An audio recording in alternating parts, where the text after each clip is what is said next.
ऊर्जा एवं ऊर्जा परिवर्तक, यानी कि ऊर्जा के बारे सारा डिटेल समझानेंगे। इसका इंट्रोडक्शन सबसे पहले जान लेते हैं। कार्य करने की क्षमता को ऊर्जा कहते हैं।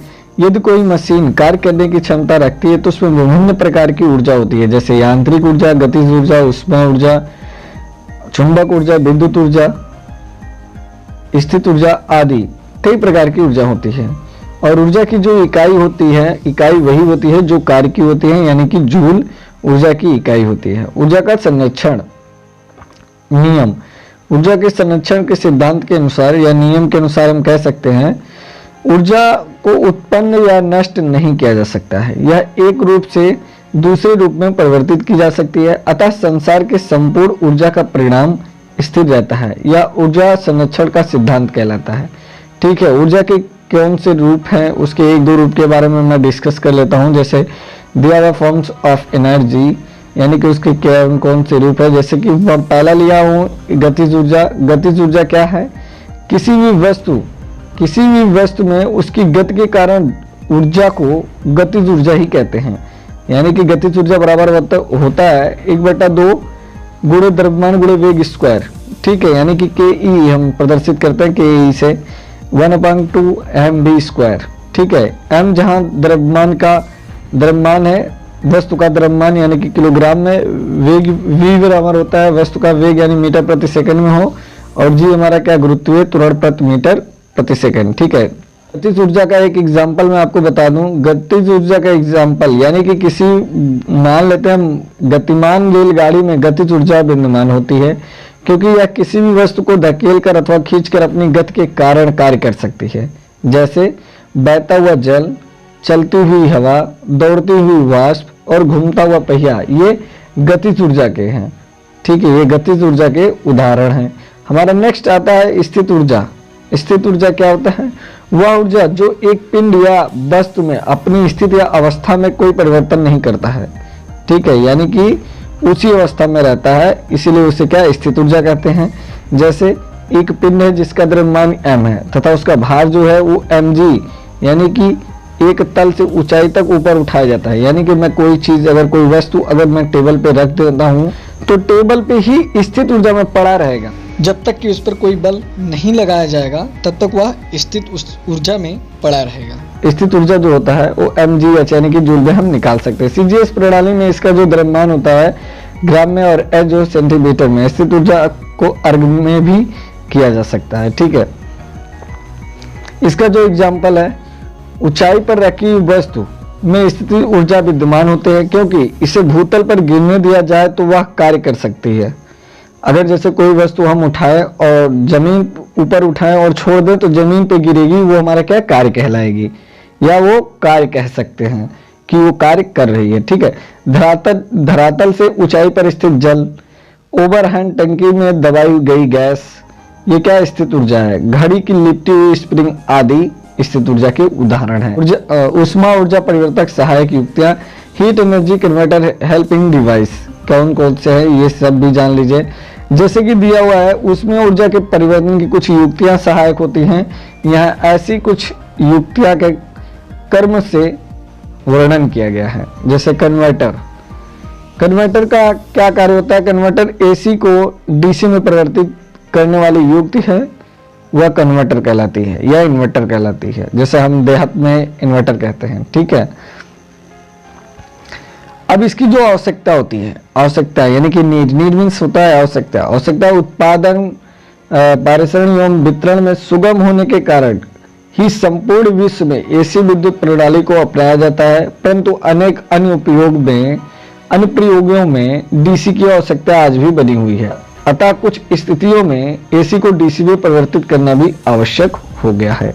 तो DC के अनुप्रयोग के बारे में जान लेते हैं। सबसे पहले DC के एप्लीकेशन ऑफ DC के कुछ अनुप्रयोग कौन से हैं? जैसे इलेक्ट्रोप्लेटिंग, धातु शोधन, बैटरी आवेशन और सिनेमा प्रोजेक्टर का आर्क लैंप, कर्षण कार्य, टेलीफोन रिले टाइमर, अनेक प्रकार के उद्योगों में जहां मोटर की घूर्णन गति का सूक्ष्म नियंत्रण और जहां मोटर के दोनों दिशाओं में भारी लोड पर चलाया जाना आवश्यक होता है, वहां DC का प्रयोग किया जाता है। जैसे टेलीफोन में रिले टाइमर, ये ट्रेन में लगाई जाती हैं जो टाइमर, उनके लिए है ये सब क्या है, यहाँ डीसी के लिए डीसी से चलाया जाता है। जैसे सीरीज मोटर है, ये भी डीसी पे ही काम करता है।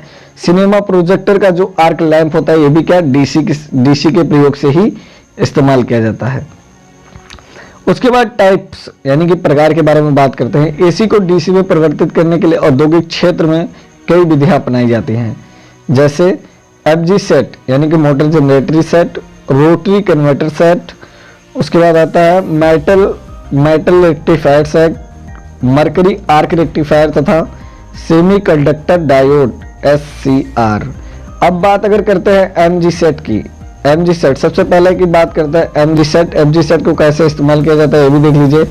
एमजी सेट जैसे एसी को डीसी में परिवर्तित करने का लिए बहुत ही अच्छा माना जाता है। उद्योगशालाओं में प्राय एमजी सेट का ही प्रयोग किया जाता है। यह क्या है, एकल फेज अथवा 3 फेज मोटर, एक सेट अथवा कंपाउंड जनरेटर का संयुक्त रूप होता है। ये दोनों क्या कंबाइंड होते हैं। यह जनरेटर से चलाने के लिए उनके शाफ्ट को यांत्रिक रूप से मोटर शाफ्ट से जोड़ दिया जाता है, जैसा कि आप देख रहे हैं चित्र में। इस प्रकार एसी मोटर को चलाकर यांत्रिक शक्ति उत्पन्न की जाती है। क्या उत्पन्न की जाती है? यांत्रिक शक्ति उत्पन्न की जाती है, ठीक है। और इस यांत्रिक शक्ति से जनरेटर को चलाकर डीसी उत्पन्न की जाती है, यानी कि इससे जब यांत्रिक शक्ति वो उत्पन्न करती है, जब उससे वो कनेक्ट होता है या जोड़कर चलाया जाता है तो वह क्या डीसी उत्पन्न करती है। अब इसके कुछ लाभ हैं, लाभ के बारे में जान सकते हैं एमजी सेट के क्या क्या लाभ होते हैं।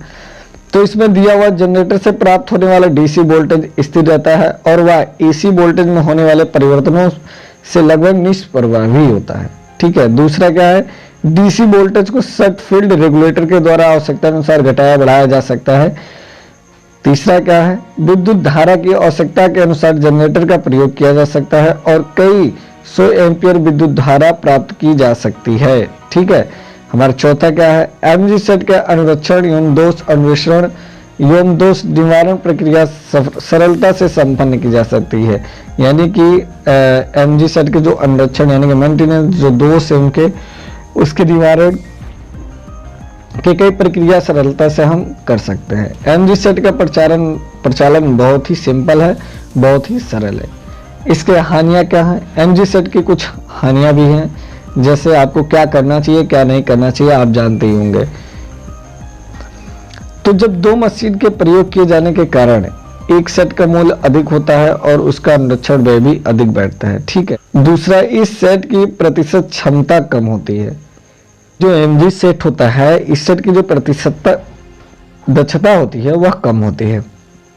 तीसरा क्या है, इस सेट की स्थापना के लिए अधिक स्थान की आवश्यकता होती है, यानी कि जहां हमें इस चीज को लगानी होती है वहां क्या अधिक प्लेस की जरूरत पड़ती है, ठीक है। हमारा चौथा है, इस सेट को केवल एसी को डीसी में परिवर्तन के चौथा हमारा है, इस सेट को केवल एसी को डीसी में परिवर्तित किया जा सकता है, परंतु डीसी को एसी में परिवर्तित नहीं किया जा सकता है। एमजी सेट जो है वह एसी को डीसी में परिवर्तित कर सकता है, लेकिन क्या है, डीसी को एसी में परिवर्तित नहीं कर सकता है। इसका स्पेसिफिकेशन यानी कि विवरण वो भी जान लीजिए। अब क्या क्या है इनमें, क्या क्या चीज है, जैसे कि दिया है, एमजी सेट चयन करते समय निम्न विवरण की ओर जरूर से जरूर ध्यान रखें। जैसे अगर आप एमजी सेट खरीदना चाहते हैं तो उस पर किन किन चीजों को ध्यान में रखें। जैसे मोटर सिंगल फेज व 3 फेज दोनों चलेगा। मोटर का वोल्टेज एवं करंट क्षमता आरपीएम यानी कि फ्रीक्वेंसी सब हो। जनरेटर का वोल्टेज करंट क्षमता यानी कि आरपीएम ये भी चेक करें। जनरेटर रेगुलेटर का प्रकार और दक्षता, ठीक है। ये सारे चीजों ने इंपॉर्टेंट है। उम्मीद करता हूँ दोस्तों आपको बहुत कुछ जानने को मिला होगा इस वीडियो के अनुसार। अगर आपको किसी भी प्रकार की दिक्कत है तो कमेंट करके जरूर से जरूर पूछें, और अगर अभी तक चैनल को सब्सक्राइब नहीं किया तो कर लीजिएगा। अपने नेक्स्ट वीडियो में, तब तक के लिए ऑल द बेस्ट साथियों। Okay, all the best. जय हिंद, जय भारत।